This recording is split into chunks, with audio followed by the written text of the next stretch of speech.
African Press International, represented by Korir, is privileged to have this interview. Can you start by telling us a little bit about yourself before we go deep into the interview? Thank you very much. My name is Janet Ongera. I am the Executive Director of the Orange Democratic Movement. As you are aware, the Orange Democratic Movement is one of the largest political parties in Kenya and has the highest number of members of parliament and civic leaders in the country. Now we know that a group of Kenyans have come on a study tour to Norway. What can you say you have learned during the study tour like this? Thank you, Korir. Basically, this study tour was a study tour that was organized under the Oslo Center and facilitated by the National Democratic Institute, NDI. It was composed of top party leaders and also party executive directors, and we were mainly here to study on party cooperation and how it interlinks with inter-party cooperation, and also to see the workings of parliament and how it's supported by their political parties. Do you think the Kenyan politicians are ready to put into force new systems like coalition governments without being suspicious of one another, like it has been the case in Kenya during these last few years? Oh yes, Koril, I must tell you that Kenya is not the same Kenya it was in the early beginnings of 2000. The very fact that Kenyan politicians, and I must congratulate our Honorable Prime Minister and the President of Kenya, Honorable Mwai Kibaki, for agreeing to form a coalition at a very difficult time. That coalition was formed immediately after the post-election violence. It shows that Kenya is a country that has matured and is ready to form coalitions even at times that the country is undergoing very big political troubles. And I think that there is a lot of future in Kenya. You can see the willingness of the political leadership in Kenya in leading and ensuring that we got a new constitution. And this constitution is the constitution that is going to bring a lot of the necessary desired changes in the reform process in Kenya. Therefore, I would want to say that Kenya is ready in the formation of coalitions because it's already in a coalition. But however, I would want to say that coalition governments are not the very best of governments because it means that the losers in any political run-up will always want to rush to form coalitions, even knowing very well that they never won. So therefore, I still, and it is the policy of my party, that we still support ensuring that the winner always is the one who leads that government. 15 participants were invited to this study tour. European leaders have the opinion that their systems are better than that of Africa in some cases. Do you consider such study tours as a backdoor colonialism, or what is your take on this? Koril, I think the days of colonialism in Africa are long gone. And I want to tell you that in Africa right now, we have very many good politicians who want to form good governances, not necessarily working as in a colonial setup, but in mutual partnership. And I want to congratulate the government of Norway that it's not working like as a form of backdoor colonialism, but rather in mutual partnership with the Republic of Kenya. This study tour, I want to say, has been very enlightening for us, especially we who come from large political parties, and we have learned how we can closely collaborate, especially in the formation of legislative agenda. But I do not think that during this study tour, we learned or saw anything that would be a form of the Norwegian government trying to impose its will. Therefore, I want to assure you that we ourselves, in the first place, we would not allow it because, as you know, we fought very hard to get our democracy and we want to guard it very protectively. And what I want just to say that this has been a very stimulating and enlightening time for us to be able to appreciate the Norwegian ways of their internal governances, and we also have shared with them what we are doing in Kenya. But then 15, we are talking about 15 leaders who came. how will a few leaders from each party influence the larger group of members when they return home? Thank you very much. These leaders who have come are not just ordinary leaders. They are carefully handpicked by their political parties.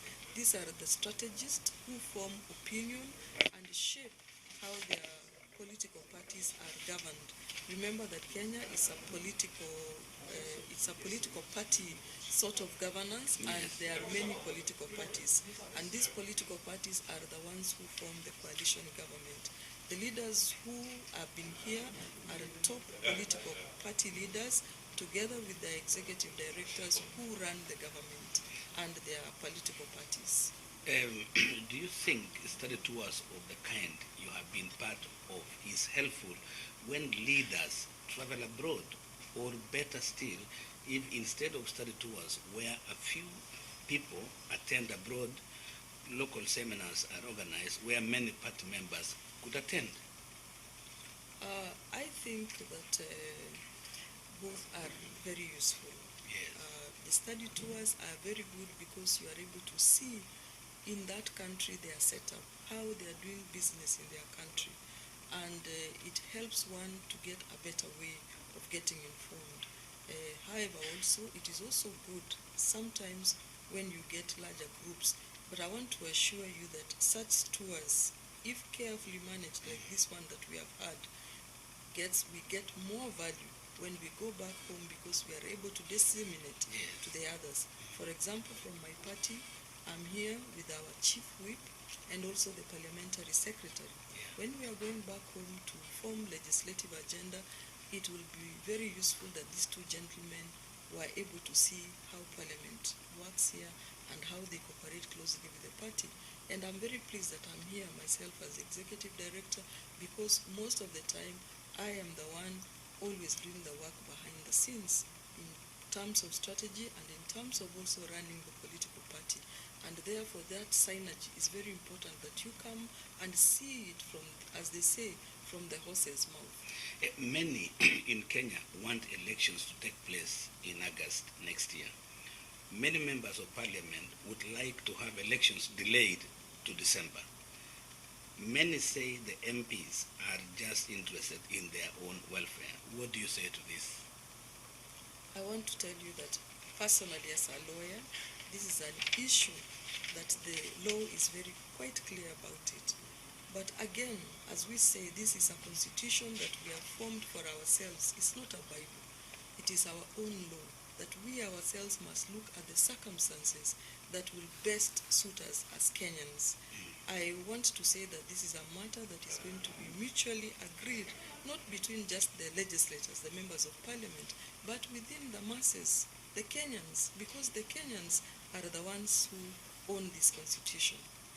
The Attorney General and the Justice Minister are saying the commission in charge of the implementation of the constitution, led by Mr. Nyachae Jr., has given itself powers to interpret the constitution, especially after he accused parliamentarians of passing laws with errors, and his insistence that the elections must be held in August next year.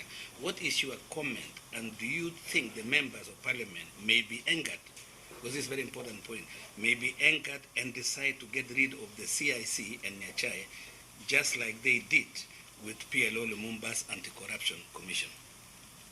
That is a very important question in the process in which Kenya is right now. As you are aware that these commissions that have been formed, especially the CIC, has been formed with a clear mandate and a constitutional role. The Attorney General perhaps I would advise that they sit together and mutually resolve these issues, because this is a due process that must be completed, and I believe that the Nyachae team is doing a good job, and so is the Attorney General. And therefore, me as a Kenyan and somebody very interested, because I represent a political party with the largest numbers of voters who are keen to see that the process of constitutional reform in Kenya and implementation is followed, that these matters are mutually agreed upon the parties. I think the days of Kenyans fighting and bickering with each other should now come to a stop, and we should start implementing this constitution so that the business at hand can go on. I have three more short questions. President Kibaki will retire from active politics after the coming 2012 elections. Who do you want to succeed him? Thank you, Mr. Kuril. Of course, Mr. Kuril, I must tell you that the person who is most suitable for this job, as you know, is my party leader, the Right Honorable Prime Minister, Raila Amolo Odinga. I'm not just saying that because he's just my political party leader, but because the man, in his actions and in his consistency, has clearly demonstrated that he's got a will that he can lead this country in the reform process. By very nature of the fact that he fought for us to get a good constitution, which we have now gotten, he has stood in the forefront of the reform process throughout this his history. His history itself illustrates clearly that this is a person who can actually bring the desired changes for the critical mass in Kenya. It's not just for the elitist, but it is really for the welfare of the common mwananchi. And therefore, I want to say that this is a decision that will be made by Kenyans when it will get to the electoral process. It's not a decision that it will be handed over, but I can assure you that my party leader is equal to the task and ready to form the next government after the decision of the ballot by Kenyans. Now, that's very interesting. You are a lady yourself. Then a question comes to mind. Do you think Kenya is ready for a woman president now that you are talking about your party leader who is a man? We know there are some women who want to stand, like Arua, Ngilu may stand, and others. Do you think we should give them opportunity in the coming election? They can be given opportunities because they are going to stand not as women but as individuals who will have to demonstrate what they have done for the reform process in Kenya and their willingness to make Kenya a country that even the common man can be able to enjoy and say that I also feel equally represented. And therefore, that is why we are fighting, and we have been fighting hard to ensure that we have a level playing field. I'm glad that this new constitution has taken that into consideration and ensured that women have a great representation in the democracy in this country, especially in parliament. And therefore, as our women stand, including the Honorable Martha Karua, they are not standing because they are women, but they are standing because they believe they have something they can offer. And therefore, I wish them luck, but you know, in every system, and as any voter, just like I am, we have our preferences, and me, my preference is my party leader. Finally, what do you think about the ICC cases against Kenyan leaders? Do you think the results, if they have to go on trial, may bring conflict to our country? I have not looked at the ICC cases in terms of conflict, and I think that they are unfortunate events that have occurred in our country, and Kenya itself must find a healing process in which it can be able to heal itself from its own wounds, which are mutual to everybody. And as a lawyer, really, at this point, I don't want to say much about a process that is going on. Thank you for this interview, Janet Ongera, Executive Director, ODM Kenya. Thank you. ODM in Kenya. I didn't mean Kenya, but ODM. It is ODM, Orange Democratic Movement. Thank you very much. Thank you, Korea.